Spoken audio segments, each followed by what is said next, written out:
Yeah. Good afternoon. Hey, Lyndall here again with Marshfield Old School Times. Thanks for joining us today on a beautiful Saturday afternoon. A lot going on down here at the community center. There's a big vendor fair. Come on down. I think they're open till 4. There's 3 or 4 food trucks out front. And again, a lot of activity here.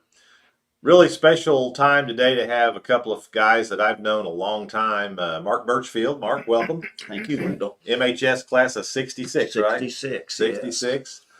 He's here with us today. And then, of course, one of our longtime teachers here at Marshfield, Rick Siebert. Rick. Thank you. Good to be here. You betcha. Kind of invited them today because they're both in the Optimist Club, and they've both been in the club a long time. And Rick happens to be the president this year. I think, Mark, you're probably the secretary treasurer or something. You've been that a long time. Yeah. So they've got a lot of knowledge about the Optimist Club, and we're kind of continuing our kind of little series about the clubs in Marshfield. We've done the Lions Club and the Rotary Club, and we did the Masonic Lodge with Champ Heron. So these guys are going to share a little history of the Marshfield Optimist Club with us today. But before we do that, we always like to get to know our guests a little bit better. Give us a little bit of history about yourselves and who you are. And as Gary Price would say, when did you come to America, Mark? I came to America in 1948, and I've been here ever since. Yeah. But my name is Mark Burchfield, and lived here all my life, and very proud to be living in Marshfield. But I've got 2 wonderful kids. One of them is a meteorologist in Springfield for the National Weather Service, and my daughter is a first grade teacher at Hubble Elementary. So I've been blessed for good kids, and I've got 4 grandkids, 2 of each, and they're getting to be driving age now. But it's been wonderful around here. I can't say enough about Marshfield. Long career at Show Me Power. I was there 40 years. 40 years. 40 years. Started when I was 18 years old, and had various positions. But sure, it was good to me. Show Me is a wonderful institution. But it's been great. And you married a Marshfield girl, right? Well, kind of, yeah. My wife's name's Carrie. She was born in Newfoundland. Oh, okay. Newfoundland. So she's not quite a native. But she graduated from Marshfield. Yes, she did. She did. Her dad was in their service, and she floated around all over England and Canada, you name it. But I started dating her 50 years ago or more. So really can't be that long. I can remember those days. Evidently it works. So yes, I've been blessed. You bet. Rick, how about you? Well, we moved here actually, Mom and Dad moved to Grove Spring in 65, bought a farm in 65. I moved here in 66 after I graduated from high school to farm with Dad, ranch. He got a job with, it's now Tyler Pipe. And I went off to college and got my degree in teaching and moved back here in 1970. Got a math job and a coaching job. And Miriam, my wife, was real excited because she knew that as a coach, I'd probably be here a couple of years and then we'd move somewhere else. Unfortunately, we've lived or fortunately, not knocking Marshfield, for her, she's lived in the same house almost 40 years.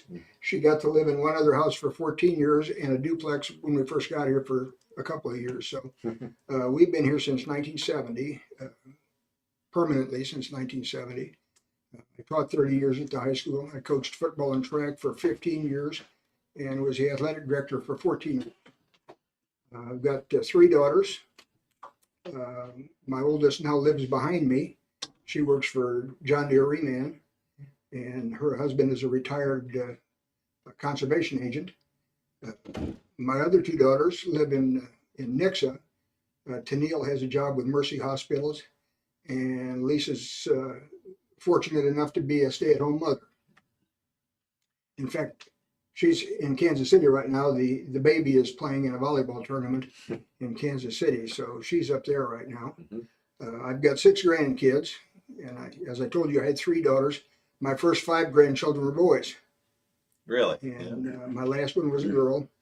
And kind of amazing how Mother Nature, or the good Lord, balances things kind of balances it. At one point, I said, I now have the vote. Yeah. There was a long time when I didn't have the vote. So, but we enjoy Marshfield. It's a nice place to live, and we've looked at other areas. We like to travel, but this is a nice place to call home, And I like to fly fish. Doug Knight and Old Day are my fishing buddies, and we like to fly fish. And there's lots of good fly fishing all around here within a couple of hours. So Good fishing. so that's how I got here. Yeah. Like I said, I taught at Marshfield for 30 years, and then I taught at OTC for 11. So you taught in this building probably what, five years maybe? I started the fall of 70, Yeah. and then I think in 75 we moved to the new building. So, Right. yes. Into 75. Yes, I was up on third floor. Third Anybody floor. that was in school at that time, we were up on third floor. Yeah. Now, where did your family come from? My family came from Nebraska. Yeah. We ended up in this area because in 1945 my dad was sent to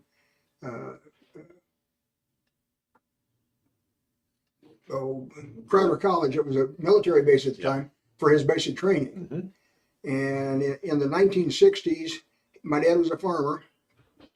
In the 1960s, where I was living, farmland was selling for between $2,500 and $3,000 an acre in the 60s. And unless you inherited your money, you couldn't afford to buy farmland there. And he didn't inherit any money, so Wow. we had a small amount of land, but not enough to make ends meet. And so from 1954 until 1965, our vacation was to come to southwest Missouri and northern Arkansas looking for farms. And in 1965, Dad found this place. He said, I'm going to go look at this one, and if this doesn't work out, then I'm done. Yeah. Well, he bought it. Gulf Springs, wasn't it? Yeah. Yeah, it's down by Grove Springs. Yeah. So, I never didn't know your in fact, story there. Bill Hyde's mom and dad were their neighbors, Mm-hmm. Mm-hmm. Opal and Raymond. Yep. Well, very good. Well, I appreciate getting to know a little bit more about your guys' history.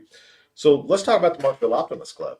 I was doing a little research and I saw that the Optimist International or Optimist Club, the first one was in 1911 in Buffalo, New York, and then in 1919 the Optimist International was formed in Louisville. So I guess that's kind of their official beginning. But when did the Marshfield Club start, guys? You remember? It started in 2 different months. Uh-huh. It actually chartered in May of 1962. 62. Okay. And in June, a month later, the actual presentation was made. Mm-hmm. So in June 7th, the Breakfast Club of Springfield Okay. and the Optimist Club of Springfield both paired and formed the Marshfield Optimist Club. I see. Helped form it. Gave us a little bit of a background on it. But so anyway, we've been in town a long time. Yeah, absolutely. So the Lions, I think, obviously is Marshfield Optimist Club. I think they formed in like 26 or something like that. They're way back. But there. then you're ahead of Rotary. I think they were 68. So, but I was in doing a little bit of research.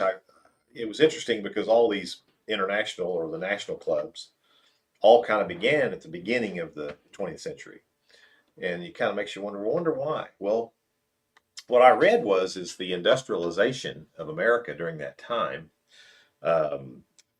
Like urbanization, industrialization. We were moving from a strictly agrarian society to more industrial, and so with that, it brought like urban crime and a lot of needs in the urban areas that the government wasn't really prepared to do yet. I mean, the government was barely getting infrastructures in cities, sewer, water, streets, things like that. So these clubs were forming, civic clubs, where the families would come together and they would all share their talents and their financial, assets and do things for the communities. And that's why they all kind of started in that area. I just thought it was kind of interesting, to wonder kind of why. Why? Yeah. But no, I didn't know that. Yeah, yeah. But, anyway, the So- Rick is the president, and he's the one that can tell you a lot about the club. Yeah. I've researched a little in my time. I've Sure. been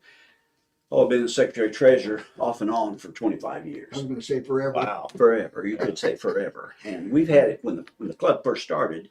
About every year, you would switch officers. You'd switch the secretary treasurer out Mhm. and give somebody else. But somewhere along that line, we kind of got away from it. And hence, here I am. And I can tell you why that is. Because Mark is very good at what he does. He treats our money like it's his money. And so there are times that someone comes to us with a request, and some of us get a little carried away with what we think we could offer these people. Uh-huh. And Mark tries to reel us in, so to speak. I'm the devil's advocate. There you go.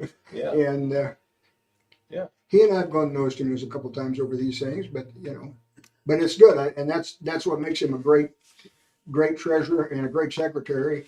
And so, unfortunately for him, we keep asking him to do it over and over again. Right. And Well, yes, you need somebody like that for Yes, sure. you're supposed to Keep change it in every check. year or every couple of years, but we haven't changed. And that's fine. Yes, each new president says, "Mark, are you going to do this for me?" And he always consents to, and that's fantastic. Sure. It's what makes our club strong. About how many members you think probably started when the club started? The club started with 25. 25. 25 total. Yeah. Jerry Porter, Mhm. pastor Disciples of Christ Christian Church, Yes. where I grew up in, was the president. Okay. And there was probably along the line, we've had at least 125 members Yeah. come and go. Right. But there was 15 or 25 members. Right now we have 23, so we're just kind of about the same. Same. But yes, that was And we still have a charter member. Matt Case is one of the original members, and we don't see him as often because of his age as often as we would like to, but he is our oldest member. Yeah. And of course, I think the Rotary Club, officially, Bill Schroeder is still a member of the Marshfield Club, even though they live in Houston. So he's the only charter member left on the Rotary Club, and that was a few years after your we've club. got 2 or 3 older members: Dean MacArthur, Yeah. Wayne Plunkett, Yeah. John Gentry. They just missed being the charter, probably. Right. But Yeah. they came in late 60s, things like that. Yeah. But and then Rick was in 73. But we've seen a lot of good people come and go. It's very hard to retain members, which you know that. It is, probably. and it's a different Hard world thing. today than it was then. And we're having a hard time enlisting new members. Seem like the younger set, not knocking the younger No. set, have different values or different whatever they like to do in life, and it's hard to get young people interested in civic clubs. That's right. I think there's so many other ways to engage socially now, where back in those days there wasn't that many. Well, and- Church and a club was about it. 6:30 Monday morning isn't, for most people, that's not a That's draw. one of the Yeah. problems. That was a draw for me because as a coach, I couldn't. Well, first of all, Lions Club met at night, and I had ball games and things, so I couldn't do that. Mhm. R.A. Bart wasn't going to let you go to Rotary Club at noon, Yeah. or I'd have joined that one. Yeah. He wasn't going to let you out of Yeah, class. yeah. So Optimus Club worked out best for me. 6:30 Monday mornings. Well, I think that's all the clubs are experiencing what you mentioned. It's not just your time that you meet. I mean, I think they all are kind of probably about very similar to you guys. They all probably have very similar membership numbers and very similar attendance numbers, which is about half of their membership, it seems like. But I noticed in your part of your motto, even, and it's always been this way in Marshfield, but internationally, you guys are friends of the youth. I mean, that seems to be That's our creed. your creed. It's all about the youth. So tell us a little bit about what Marshfield's club has done over the years pertaining to what you've done for you. We try to help any organization, any individual, youth, not just in Marshfield, but we help Niagara. We've helped some kids in Portland. It just depends on. Individually, we've helped kids go to, we sponsor kids to Boys State and Girls State. We are involved with the foster kids programs at Christmas time. Our program this coming Monday will be Kim Fields and her science group that went to Florida and studied turtles and things like that. We help support their program. It's just too numerous to mention. Yeah. We're the best kept secret in town. Well, that's We why do we're here. so I mean, that's much not for one this other reason we're community here. that Yeah. most people don't have Right. an idea of, and when we're probably our worst worst enemy just by not getting the word out. Yeah. We just laid back there doing our thing, and it's Yeah. kind of catching up with us a little bit. But very proud of what we do. Absolutely. I mean, every cent we make stays pretty much in town. Yeah. And help the needy as well as just good causes. Mhm. But we couldn't. I could be here all afternoon telling you all these things we've done for people. Right. But can't do that. You've got the media guide that you do to Yeah. help raise funds, and then of course you help a lot of sports with sports programs. And That's so forth. our, the media guide is our biggest fundraiser. Biggest fundraiser. And we feel like that we've produced a very nice, It is a nice one. a nice product for the community. I was telling the athletic director, Rhonda Hubbard, when I took them the spring books, that if I remember correctly from when I was in school, the yearbook comes out at the end of the school year, Right. which means spring activities aren't in there Mhm. because they can't get them in and still get the books back. And so for those kids that are at least in athletics, the spring media guide kind of fills in that gap, because Keepsake. although we don't have baseball scores and records and all that, we do have pictures of the teams and the coaches and that type of a thing. It's a good point. Mhm. But that has become, before we picked up the media guide, some years were kind of tense with finances. We've done chickens, barbecue chickens, and sold them, which made us a little bit of money. We sponsored a couple of lawnmower pulls, which cost us money. We sold Christmas trees one year, and I think we made $1.48 or something. So But now you did sell Christmas trees several. we did that for a Yeah. long time. But I think the Back last, in the day when they could make some money. I think the last time we sold them, if we made $100, that's So people were exaggerated. migrating to artificials and things, Yeah, and it was just yeah, getting hard to yeah. find vendors and Sure. the costs, and Sure. we just, thank goodness, went out of the Yeah. trade The business. Boy Scouts are doing that now. They do a good job. And they probably make, Yeah. they probably make good money doing it. Yeah. But So, it just didn't work for us, Yeah. whatever. So we had the opportunity to get into the media guide thing. Jim Trantham Mhm. handed that over to Mhm. Rick, so to speak, and well, that has been our gravy train. It is a good one. Yeah. I pointed out in the media guide that one of the first or second years I was athletic director, when we'd have a ball game, we would hand out a mimeographed piece of paper that had the roster on it. And Yes. that was about it. And I'd go other places and I'd see a little guide that showed a little bit more about the sports. Mhm. And I asked Jim Trantham, I said, would you do that for me? Would you produce a book for me? And I think he enlisted Bill Lowe and Shorty Brown, and they put together the first books. And then I think we took over the book about 2000. Jim passed away, Mhm.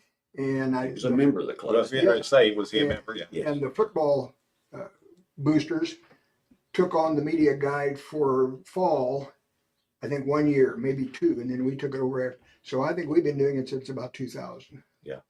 And Well, it's great. It's great that you guys do It's that. very Yeah, nice. it is nice. Plus, Yeah. it makes us money. Absolutely. Yeah. We try to tell which everybody we that. try to give away. Yeah. we Well, do absolutely. give away a Yeah. lot of money. We give away between we figure between $14,000 and $20,000 a year. Is that right? We donate That's to great. It's a lot of money. That's a lot of money for a small club For a like little- that. Yes, and You know, you probably got an average of 12, 14 members attending regularly. that's I right. mean, so You that's, saw that. yeah, I mean, that's It was a good day. that's a great, well, I mean, that's how all the clubs are. Yeah. I know, and that's kind of sad. It but is, That's just the but- way it is yeah. until we can Yeah. find some other way to Mhm. get people. Yeah. Well, we're trying to get some younger ones in, and we get one or two, and we hope they stay. We've got a couple right now we hope we'll stick with. They seem to be very much interested, and you know, because Mark and I are getting old. Yeah. Mark, We all are. Yeah. I know when we first joined the club, we thought the Lions was going to go away. They Yeah. were Yeah, so they were. old. They were. And then right now, they're probably looking at us and saying, boy, I don't know how much longer they can last. I agree with him. I know. But we started out, actually the actual presentation of the charter was in the bank building. I didn't know that. The upstairs. Upstairs Yeah. the bank building. And then after that, the next meeting began at Shorty's restaurant. Oh, okay. Yeah. And the rest is history, although we weren't there that long. Looking back, I think they were there just a very few years. And then they migrated around town. Yeah, I don't remember where we were when I joined. I joined in There, '73. did you guys meet at the Mom's Cafe in that back room? I know a lot of the clubs did back in the day. But Yes, for a yeah. very short time. Short time. I don't know the time frames of all Yeah, this, yeah. but we were probably at least 6 or 8 places. Yeah. Show Me Power. Okay. Is that where Winnie Lehman took No, place? she was at That Webster was Webster Electric. Electric. Okay. That's right. She would fix. That was wonderful. Fixed us breakfast. That Uh-huh. was great. And we were at Tiny's for a short period of Yeah. time. We were at the country club for a short period of Uh-huh. time. Sheila was out there. Right. I remember We that. were there, and there was a house Ross Grigsby had on the spur that someone had made into a restaurant, and we were there for about maybe a month. And finally, we settled into the country kitchen, and now of course it's Griot's, and final resting place. Been there a long time. Yes, and we've been a little bit everywhere, and maybe that's not such a bad thing. No, You know, I don't think so.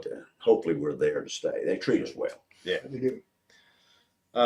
What do you guys see for the future? I know we talked a little bit about getting more back membership in the club and so forth, but does Optimist International, what's their, we hear a lot about the local stuff here, but what do they do internationally? What like Rotary was the water wells and the Lions were eyeglasses, and the international part, do you have anything specifically that I they're can't, working I at? can't answer that question. Yeah, I didn't know if there was anything. I'm sure there is something. Yeah. We're a little bit of a rogue club. We Isolated. like to be that way. Yeah. They probably expect more out of us. Sure. They've got guidelines and things we're supposed to follow, and we kind of drift away every once in a while just to help, just to be a local group. Sure. And but as far as actually just like an eyeglass or a shoe or something to help, Yeah, I didn't know if there was people. anything you focused on or not. I don't know. I don't know Honestly, either. I don't know. They sponsor youth golf tournaments.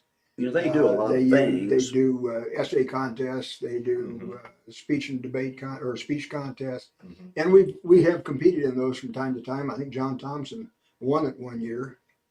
The speech part of it, I think, isn't that right? Didn't John? Yeah, John. And of course, And we've had some, we've had a golfer or two that have played in it, but they always want us to send our money to them, and we'd rather keep our money here. That's why, for 40 years, John Gentry ran that golf tournament, and then when he decided he was too old to take it on, I think the country club took it over, or I believe so, and I think Reggie Smith helps them now. But So they still have it. I think they still have Yeah. it, but it's not the Optimist Not the Club Optimist, anymore. And then you guys had the Shamrock Shuffle, I know. Yeah. We did that for a while. You did that for a while. That was pretty good. It was It was, but we struggled to get, there are so many of those during the There is. springtime, and There is, yeah. we struggled to get 50 or 60 people to compete in it. Rodney King was in charge of that, and he did a great job of getting corporate sponsors, and we made money that way. But as far as getting money, making a lot of money from the people Right. who were paying to come, that wasn't happening. And then it was so hard. Weather conditions, we had a couple that were miserably cold, and it just seemed not Yeah. too good. Our second best fundraiser right now, Sean Adams, runs our pecans. We sell pecans. Yes. Okay. Yeah. And Rotary used to do that. I think. Yeah, well, Danny they did. O'Neill. Danny O'Neill Yeah. brought it. Yeah. Danny was a member of our club also, Mhm. and he said Rotary wasn't going to do it anymore, and he thought it was a good deal. So Yeah. he did it up until 3 years ago. Well, up And until then- basically when he He got sick. Yeah. Yeah. And he kind of mentored Sean, and she Mhm. kind of took it over, and she's Good. done a great job with it. Great. So But all these money, it's hard to make money anymore. It you is. know. And, It but is. You see, we work hard at it. Yeah. And we've got at least the members we can count on, and we do Sure. a good job at things. But fireworks, we've done fireworks since Mhm. 1964. That's how long the Optimists have And done you're still doing fireworks. it. Still You got doing a it. partner. It's a little different than it used to Yeah. be.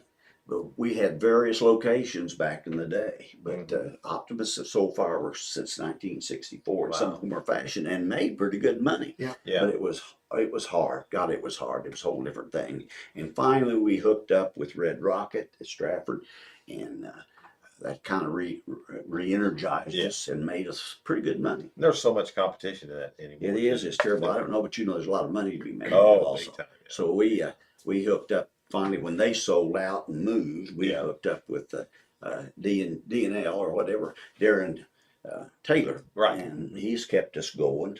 He's sold now to somebody else, I but see. we pretty much lend our name, and the money that they give us stays here in town. A lot of So we- people But come. there's such a Yeah. there's 13 tents in town. Yeah. How hard it's hard to make. Well, A lot of people will patronize you guys because you We are hope Optimists, they- and they know that what you're doing with the funds. and that's why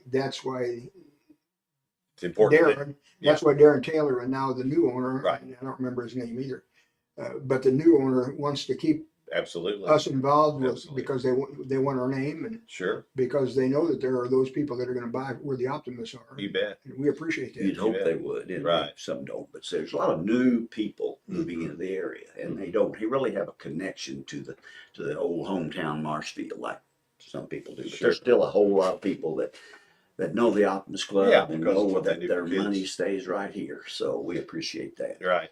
You guys still helping out the fair? Well, Somewhat. somewhat.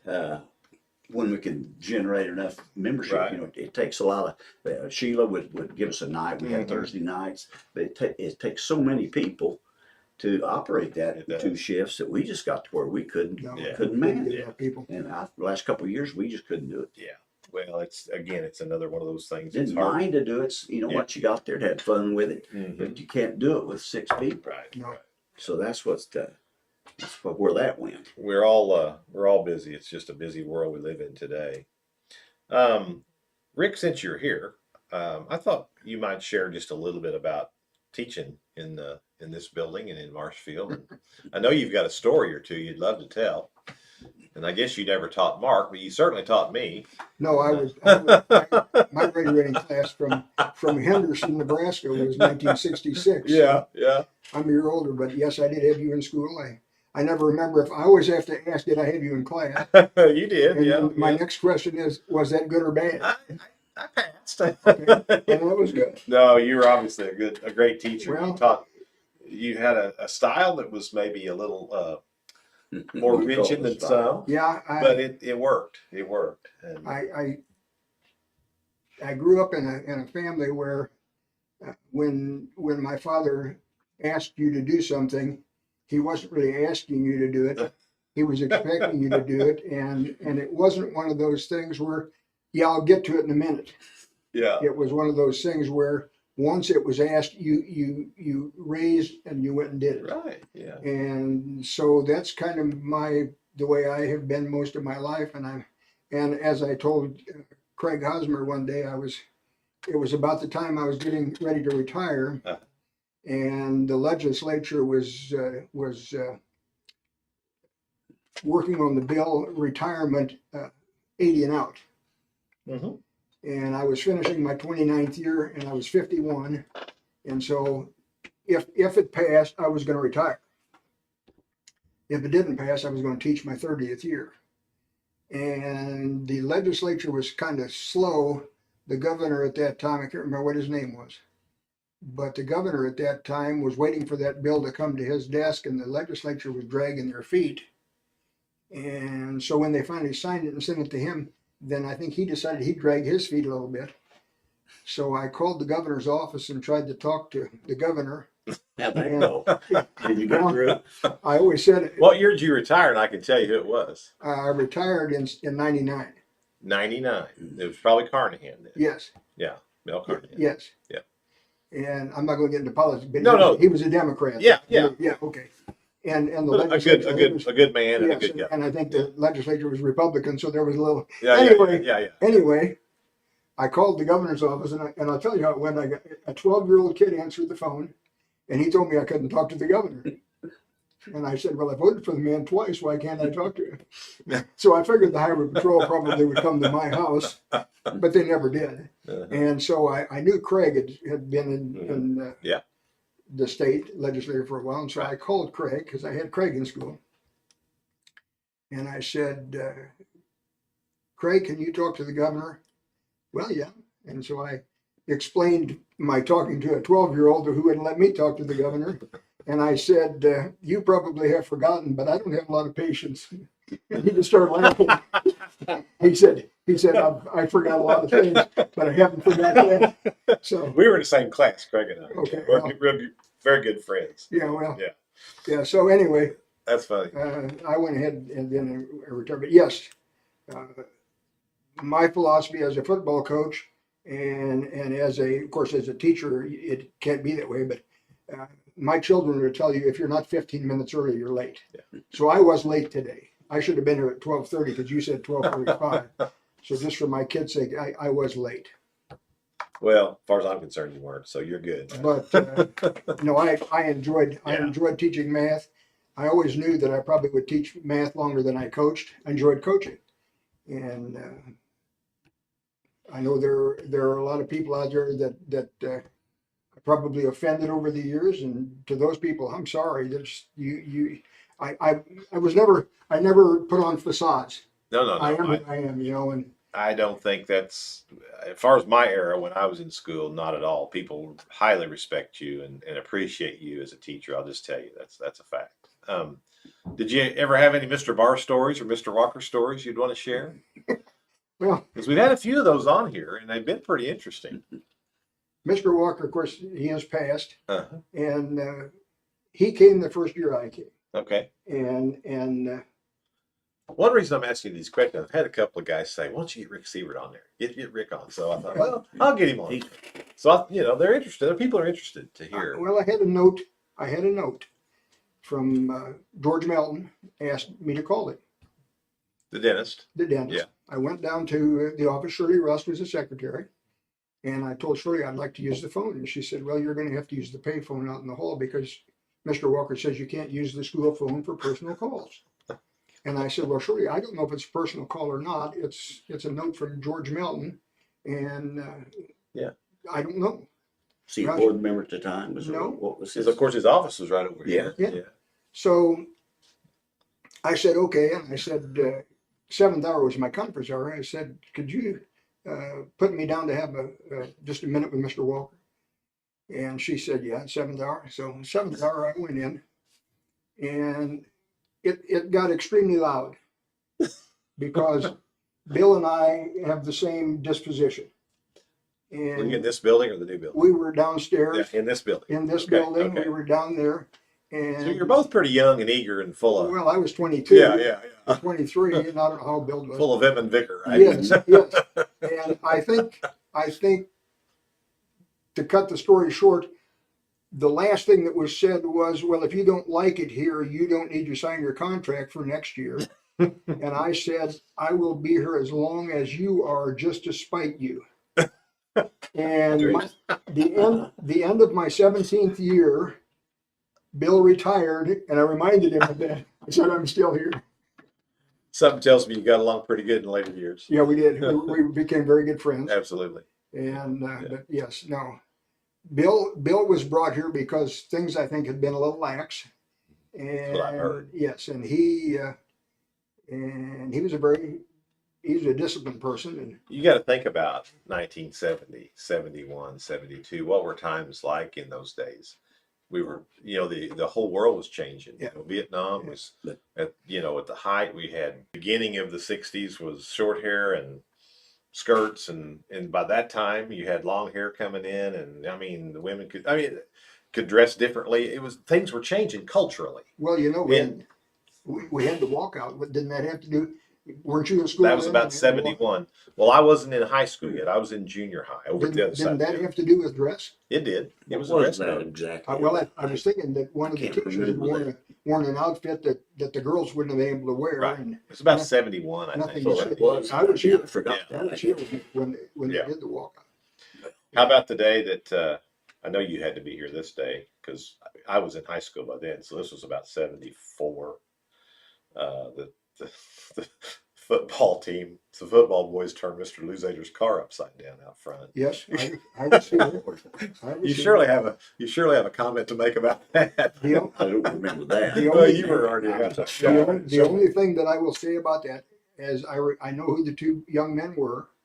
Well, there was more than I'd two, have to think. Well, I but maybe they were the I instigators. don't know. I just remember two because it was that little Fiat thing. Yeah. Why, So I it could, wasn't that hard to do. at that age, I could turn it over by Right. myself. And they came to me and I said, and I have always told my kids, you can do whatever you want to in this world, as long as you're willing to face the consequences. That's right. And so one of the football players came to me and he said, Coach, what do I do? I said, you go to Mr. Luzader and you tell him what you did. But he said, I might get kicked off, I might get suspended. And I said, well, You should have thought of that. Mm-hmm. Yeah. You know, at this point, you did what you did. Now you have to face the consequences. Right. Did they? I guess they both did come forward and do I it. think- I don't really recall The one what the did. repercussion was, but I know we were sitting in Mr. Hutchins' math class, which was the front room on the third Right. floor. Yours was back there, and of course, you know, I was a You- freshman, I guess, You and we probably just saw it all. we looked down like, "Hey, come here!"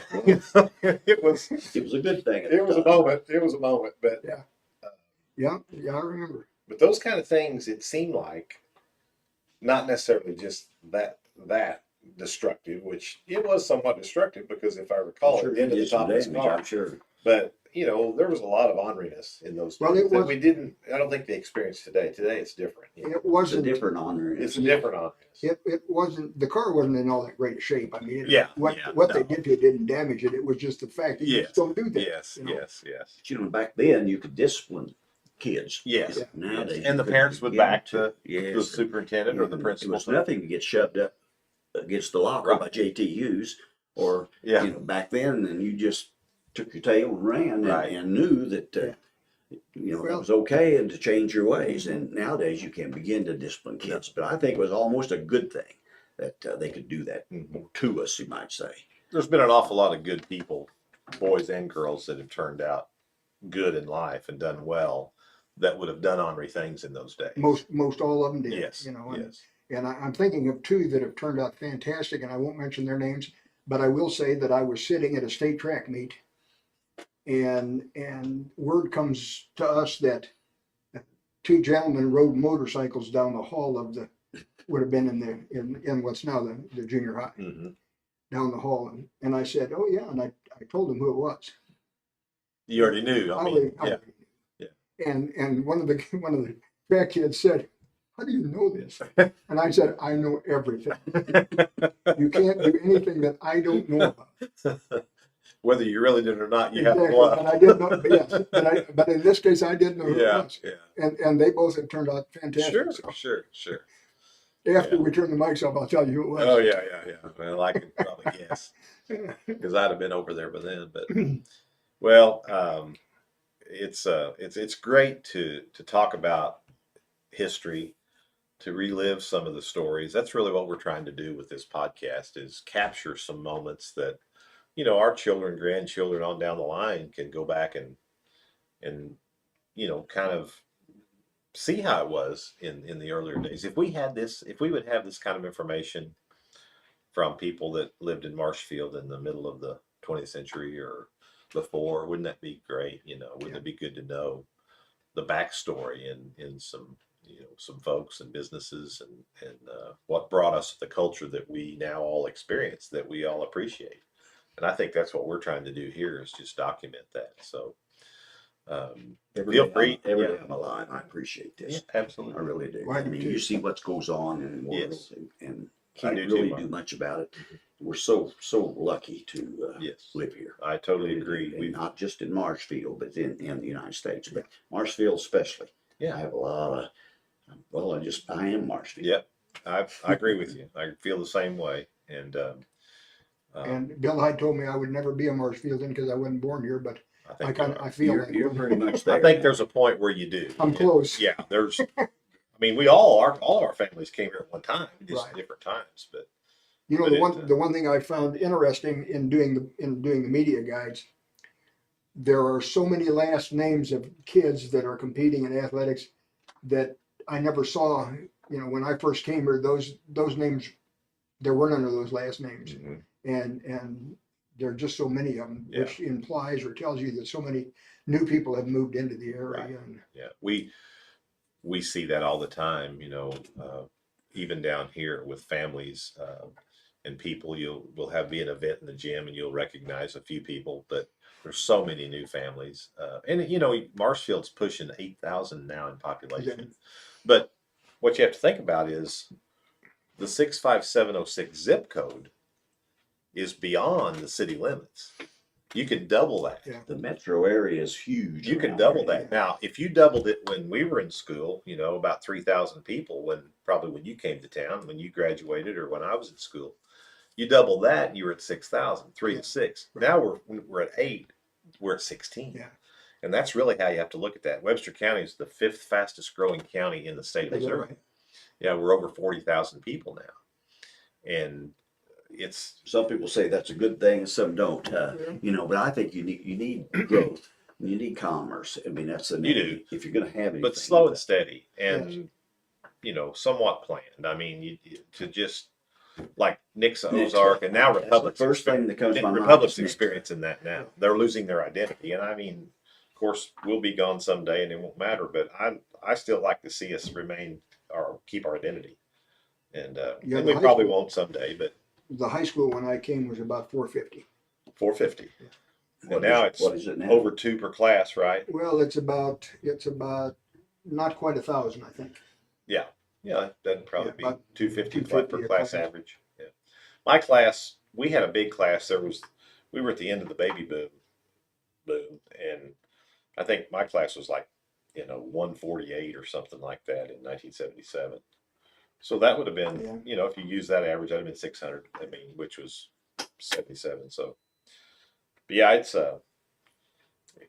we were very, very blessed to be from Marshfield. And Mark, is there anything that you can think of else that you would like to share from your days growing up? What about growing up in Marshfield? You lived in I town. grew up. I was born in an old house out on Highway W, about 2 miles from where I live now. Okay, kind of Burchfield territory. Yes, across the road from my granddad, and so I haven't went very far.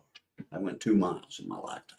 Never lived anywhere. I did live in the city limits for a short period of time. Sure. Yes, but Marshfield, I can remember walking the streets to school and do things. Back with school, the city kids had to get to school. But the kids that rode the bus could stay home in bad weather. Just Yeah. stuff like that. Right. But, I worked at the Ritz Theater for Did you? Don Day when I was 12, and Okay. and Ruth. Uh-huh. And my dad would take me and pick me up, and I got the $2 and anything I could find on the floor. Really? And that You was got the start of steeper my then. career. And so Did you that's- find stuff that's- on the floor? Oh, yes, it was sticky. It was pretty He sticky. parlayed that into Believe me, into I a got massive deal. If I found a quarter, I fried it He up. bought his first Corvette with that. That's right. He still has it. You know, That's great. I've worked all my life. Yeah. And back then, you just worked. Yeah. You know, today the philosophies have changed, I think, a little bit, and maybe we're cutting the new Gen Zs or whatever short.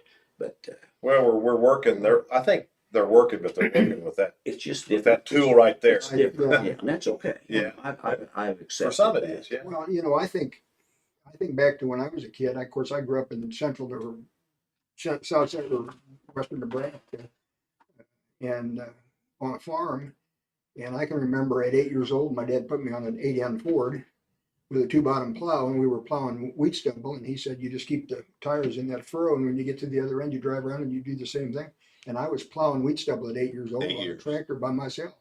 But you just worked. Yeah. I mean, you just knew Right. if I was going to make anything of myself or have anything, you worked. Right. And I can't really get the gist of what's going on I know. around now. I know. I'm sure there's a reason for it. Yeah. But I don't know how people are going to live, with the philosophy of not working. Well, I agree. And I'm sure they'll make it, and I'm sure times will be. Maybe my folks thought the same about me, The probably. government's changing too. Yeah. The society, the culture's changing. Yes. And good or bad, it is. yes.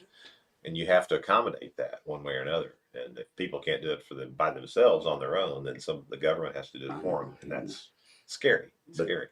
My niece, before my mom and dad passed away, had them sit down and tell her stories of them growing up and different things for us, so we would have it. And I was listening to it one day, and my dad started out his first one by saying, "The world has passed me by. I can't live in it anymore." Oh yeah. And I think that's kind of the way as we get older, We it think is that way a passing little us. bit. It is Yeah. passing us by because the amount of stuff. I enjoy my smartphone, but it's terrible to have a implement that's smarter than you are. Yeah. Yeah. And then to try and deal with some of that stuff. So, No, it's definitely different. Not exactly bad. no, No, not all it's, bad. it's just No. different. it's just different. And Yeah. we need to accept it. We We're have to getting older. adjust to it. Yeah. And I finally learned to just sit back and enjoy my memories and what's happening now. Right. Yeah. Well, we do have a lot of like the improvements that have been made in healthcare over the last 50 years. And there's so many things that we can thank the generations ahead of us for, that we can benefit from now. The mortality rate continues to get higher. And we know that we should take better care of ourselves. And whereas maybe 50 years ago, people really didn't think much about it. They were going to do what they wanted to do and didn't really matter. Everybody's going to die. But we all kind of think a little differently about that, I think, today. Well, guys, I appreciate you coming in. Again, it's really fun for me. I love history, and I love learning more about people, especially people that I kind of know, but that's what we've found with this show. And if you go back and look at some of the previous podcasts, some of the folks we've had on, whether they're in their 80s or whether they're in their 30s, I don't know if I think about my 30s yet, in their 30s yet, but we've had some in their 40s for sure. And it's all interesting. And, having you come on and talk about number one, the history of the Optimist Club is We're proud really of good. the Yeah, we are. Name some of those charter members or some of those old timers. You mentioned a couple, Mac, Case, and Well, it's hard to right off the top. maybe of my head, not even but, just charter, but who's been some of your longtime members that you've worked Of course, with, Mark? most everyone's gone now. Yeah. Passed away, But I mentioned, the Dean MacArthur's and the Wayne Plunkett's and the John John Gentry's, Gentry. which came to the club in the late '60s, and there's just too numerous many. to mention. And names you wouldn't think, like Some of the people that Carl watch Davis, you, they may be watching it. So Carl Davis, that yeah. was the car. Yeah, Carl. Yeah. People on there you forgot existed. Jess Burney, which had Bernie Ready Mix, Oh, yeah. was a member of the Optimist Club at the time. It just goes on and on, all these characters that you remember, So the club, evidently they were excited about being in the Optimist Club. Yeah. Or they wouldn't, and some of them didn't stay. Right. But there was a lot, I could say there's probably been 150 members come and go. And today you have some of your more frequent, I know Rodney Kane you mentioned, and Daryl Wiley, I was there the other day. And Daryl's been there a long time. Tom Barnes. Tom Barnes, yes, Tom's Tom. having some health issues, but Tom has. Well, we've got some Brock Aarons, old and Brock, Al Thomas, Craig Thomas, brothers Elmer yeah. Craig. are good members, and we've got a lot of good right. core membership. I mean, put you on the spot, but I mean, No, that's fine. for No. people to kind of know No. the quality of people Our- that you have. Our in your youngest club. member is 17.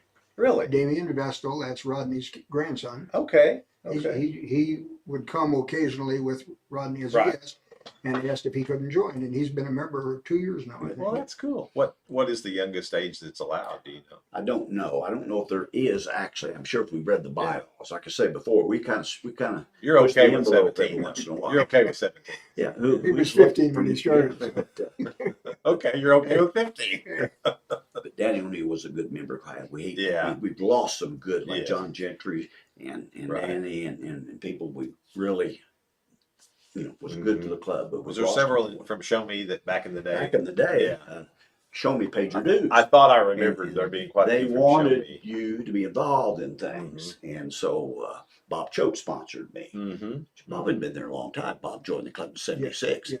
and I think I may have sponsored him. and then Uh-huh. but Show Me would pay our dues, so that was kind of an incentive to join. Right. But some of us stuck and some didn't. Mm-hmm. But looking at the club right now, we've got a good core membership. We sure would like to have some, it'd be rewarding for people Right. if they would, It really take is, a part of it. and Hard work. it if you isn't. wanna make money. it isn't that hard to get up. It's to be somewhere at 6:30 in the morning. Really, No, I'm an early riser. I can't Well, sleep. no, That's about 5:30. Anyway. I assumed when I retired I'd sleep in. That's 6:30. Yeah, yeah, exactly. What are you guys doing in your retirement besides Optimus? Anything else? Anything else fun? Yeah. You're working on your house a little bit. I do my yard. That's I take care of my Pretty neat yard. having your daughter living right behind you. Yes. Has that been a while or? They moved in August. Oh yeah, so September pretty last recent year. then. Yeah. Well, that's great. Sometimes Yeah. kids can be too Yeah. close, though. Yeah, but, I don't know how it's going to be yet. We haven't decided. Yeah, But it's been yeah. okay so far. That's good. That's good. That was one of those deals where when they had to live in Christian County while Jeff was an agent. And when he retired, then they could move anywhere. And of course, she works at John Deere Remand. So Mhm. Marshfield actually is a better drive than having to come clear across Springfield Sure. Yeah. to get there. That and the fact they wanted out of Nixa. And Oh yeah. property and things are a little cheaper in Webster County than they are in Greene County. Yeah. So they started looking in Webster County, and Yeah. and to our surprise, they chose a house right behind us. That's So, great. you know. I guess we're getting a couple hundred houses over there off Banning. Yes, So yes. that's going to, anything like that's going to change your town a little bit. I mean, you're gonna see. It's crazy because you don't realize it, but we can see all that construction from our house, Oh, really? all of the dirt work and stuff. Uh-huh. And you would think that you couldn't see that, but But You're pretty- Marshfield's growing at It a is. modest It rate. is. It really is. Yeah. And that's good. Yeah. We've got Burl out there Mhm. doing their new thing. We've got the new housing development behind Mercy, whatever that. I Yeah. can't remember the name yeah, of I it. saw that they were putting But that in. Marshfield's, it's holding its own. It is. And, You look around even the square and some of the strip centers, these little boutiques, about all the buildings are filled Yeah. up. Now they Yeah. may kind of come and go and swap back and forth, but I mean, there's very few vacant buildings in Right. there. So that somebody's doing some business, so they wouldn't be renting those buildings, Well, I'm going to say this in public. Mhm. I trash talked you Oh yeah. and a lot of people because of the second interchange. Oh boy. You spurred And my interest. I love that interchange because There we go. Hey, because there's one for the books right there. because Miriam and I, when we want to go either to Springfield or to Walmart or to Ace Hardware or any place in there, we don't have to go through town now. Yeah. We just get on the. You can come right out. Yeah. Well, and I will tell you this, that the overpass was neglected for 50 years. And I'm not blaming anybody. Marshfield should have had two. Yeah. We were the largest town on I-44 that only had one way in and one way out. And it was really sad that we were neglected that in 1959 or whenever Right. they finalized the interstate. So, and the problem over the years, and I learned quite a bit about this because I actually did do some research on it. The reason that MoDOT really never paid attention to Marshfield about the second overpass is because Marshfield would never give them a plan.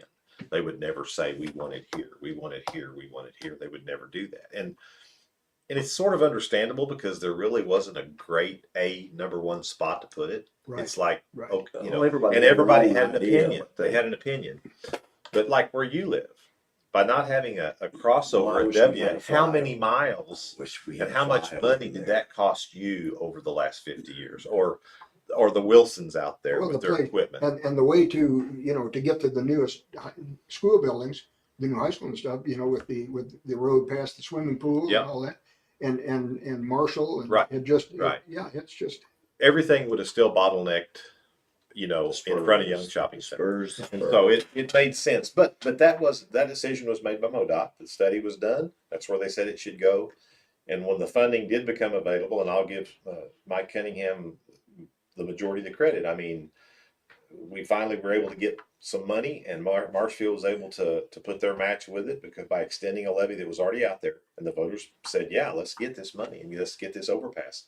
And that's where MoDOT said it should go. And so, well, that's where they say it should go, then that's what they've asked for us, is to put it where it's supposed to go. well, I'll still give you an attaboy. Well, thank you, Rick. I appreciate that. Yeah, it's going to be a great asset over time down the road for sure. And I think, and then this last year, they were able to get another chunk of money, $5 million, to upgrade the sewers, which has to happen. Right. Which will affect the lift station that your sewage probably goes into over there in that part of town. They're going to upgrade about 6 of them, and then that'll finally open that up for development. But that was because of John Black and Senator Trent and Senator Lincoln Huff out of Springfield, and the mayor and the city administrator. They worked hard to get that funding and got it in the general revenue for the state, which is kind of unheard of. Yeah. So anyway, You did mention another Optimist Club member, by the way, yeah, John Black. John Black. That's Yes. right. Yeah. John can't get up. No, we Well, struggle to get him there. I but he can't is get a him to member. breakfast on Saturday morning at He Grillo. said, if you just give me an hour more, I can be there. He's always a great entertainer. Yeah. I mean, he can tell us so much that's Well, it going was- on in Jeff City. and Oh, things. yeah. He's It was- wonderful to listen He to. is. It was always interesting when he would come because invariably he and John Gentry would get into a discussion because, Education. well, no, politics. No politics. The thing about John is he's Jimmy Stewart. He's like Jimmy Stewart Goes to Washington. He's the most gentlemanly legislator up there, and everybody knows that, and everybody respects him because of that. That's good to know. And he's extremely intelligent, but he's Jimmy Stewart intelligent. He's not Not maybe over. Albert Einstein intelligent, and it's just amazing how we're going to miss him. We're going to miss him in 2 years. Yeah. We miss him in Optimus. Yeah. Yeah, we do. But, we just John, if can't. you're watching this podcast, 6:30 Monday morning. Well, guys, it is about 4 minutes till. So again, we really appreciate you coming in today. And I told you it'd be fun to go by It is that. fun. It is It's fun. fun. Yes, I could talk all And- afternoon and- about stuff. And as we move forward with this podcast down the road, we hope to continue to bring in folks and just everyday people that have lived in Marshfield, grown up in Marshfield, or that has a connection. It doesn't really matter if you graduated here or if you've lived here all your life. It'll be interesting. Everybody is part of our history. Yeah. It'll And be interesting to see who watches you, or is there Yeah. a way to know? There's, the not the demographics, but just the age. You wonder if it will appeal to younger people. I know it appeals to us, yeah. but the 30-year-olds and the 40-year-olds. You wonder if that will resonate with them at all. Some will. I've had Champ Heron on twice. Of course, Champ's probably 50 now. Yeah, he's getting older, you think. But Champ is a wonderful guest and extremely smart when it comes to the history of Marshfield. He's done a lot of research, and he's been a great guest. But I think Champ would tell you that we've certainly got a younger demographic than we might think we do, because there is an interest. People still like history. I mean, some do and some don't. People that like history will like it. The people that in school, I was kind of a history kid. I wasn't probably as good a math kid as I should have been. But in life, I've probably used math more than anything else. But I think as you get older, it means more to you. it does. It does. It's me and my Your mortality, my too. daughter and son are starting to feel that. Mhm. They're starting to ask questions and where did I come from? This kind of stuff, and just Right. eager to learn a little about Yeah. this area. And I don't know if you guys feel this, but like when your folks are both gone and you're dealing with their stuff, and like I've got some stuff hanging on the wall that was dad's or mom's or whatever. It's like they built a lifetime of 60 years, and now what do you really have? You got a little bit of stuff, right? So the more we learn those memories and the knowledge of what they did, like I've learned more about them. I've learned more about them since they've been gone than I knew before. Now, I'm not saying, I didn't Age know a has lot, a lot to but do you with learn that. more and you're interested more. I found some papers the other day I was going through of some of my granddad's stuff when he had Webster County Ford tractor and implement. You probably remember, Mark. Purchase price. I found legal papers when he sold it to Pete McNeely, the tractor business, when he bought the farm that we now live on, the family farm in 1965. I found all that. It's interesting. When did he sell the Ford dealership? 67. Originally Fred, is that his name? Mhm, Was yeah. over there where what's her name has her insurance office. I think United, whatever her name is, next to Summer Fresh. What didn't he have? He had a building over there, the tractor place The before. house. You're talking about that You know house. where Well, the old house, the Yeah. old Claude Evans house. Yeah. You know where I'm talking Yeah. about. What's her name now? Oh, shoot. Melanie Dennis. Melanie. Yeah. Didn't Fred have his dealership over there for a while before moved over the street, across the street with McNeely's house and all that? Well, he might have, but now, I thought he had a dealership over there. well, when I was a kid, and where I knew it was on Jackson Street across from the Marshfield Mill. That was where Webster County Tractor was. Where Barbara Carroll's got the pipe yard. There was an old building there, and then that little brick building that was a nail place for a while. That was my grandpa built that little building. There was a dealership Well, across the road. well, over it there could have been where his. Melody Dennis. Yeah. Right in there. See, they built that house in 53. And I think that he, for a short time, had a dealership there. Now, maybe wrong. He might have had some of his implements there Something, before he built the house. I Yeah, don't But really. isn't that where Ford Motor had their stuff too? Or that was where Price Cutter Yeah, is. where Right. Price Cutter is, yes. But they bought that farm, and it had the old white house on it. That's the parking lot of Melanie Dennis's place there, and between it and Price Cutter. That was the farmhouse. and it was like 80 acres, and it all went north. And then he and Bob Jameson developed the Fraker Jameson edition. And that was the farmhouse for it. Well, then right next to it, where that Dennis Insurance is, my granddad and grandma built that house in 1953. Mhm. So there would have been some vacant land there that you There may be was referring to. something He there. may have had implements I and don't know, stuff but because maybe the tractor shop was up on Jackson, but he could have had some out Yeah. there. That was the edge of town then. I mean, that right there, Carl Young's was pretty much the last business. The Spur wasn't even hardly there at all. So Well, when we moved here, Young's grocery store was just in that house yeah, I wish right just there like at the interchange. Randy Clay. Right.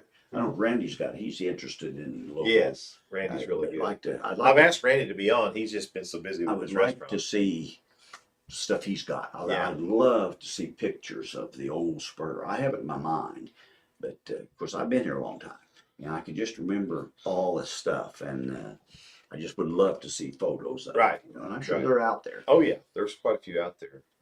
Some of these books that we've got, the Marshfield books, Caitlin What's her name? Yeah, McConnell, she yeah. did a really nice little Marshfield book. I've got it over here, and there's some good pictures of the old stuff, square. Yes, yes. I When did. the billboards were on the north side of the square, When you instead see of that, buildings. and it just brings back so many memories. Yeah. Right. Maybe that's just because we're getting older, but it really means something to me. It does, and I think our children and And my grandchildren kids are starting will to feel appreciate that way, and that's good. it. It is good. Guys, thanks again. Well, Appreciate it's you always coming good in, talking and to you. we'll Yeah, thank you. Anytime we have you back later on. That's the beauty of this thing. We'll do it every week or so if I don't take off. But We could down the road, we could have another. We could talk about other things. Something else. There's all kinds of stories out there, and it's good to get them on. Used to say on film. Now we're getting them in the cloud. I keep miss them some every- of the old Yeah, characters that bothers me, gone. this cloud thing. I have no concept, hard. Isn't it? but we've started streaming YouTube TV. Yeah. As opposed to Dish or. Oh, Yeah, you did? right, How's that going? And not bad. I'm still in the process of trying to get it all worked out. In some rooms, the living room is very good, but we've Rayfield's really helped us out a lot. Yeah, They're Rayfield's Gotta good. have a They're certain good people. amount of Yeah. bandwidth. to Well, make it but work. I pooped that up, but it was a whole lot cheaper to kick that up than to pay for what Dish or Yeah. Direct wanted I'm for a still month. with So. Dish. You That's might what want we- to look at some of Yeah, those. look around. That's I what can- we have is YouTube. That's what I watch lots of YouTube TV, and Yeah. that's. I Yeah. was looking at the picture of Roy Blunt up there. We're going to sign off, then we'll talk. Thank you all for watching. We'll see you next week with another fine guest.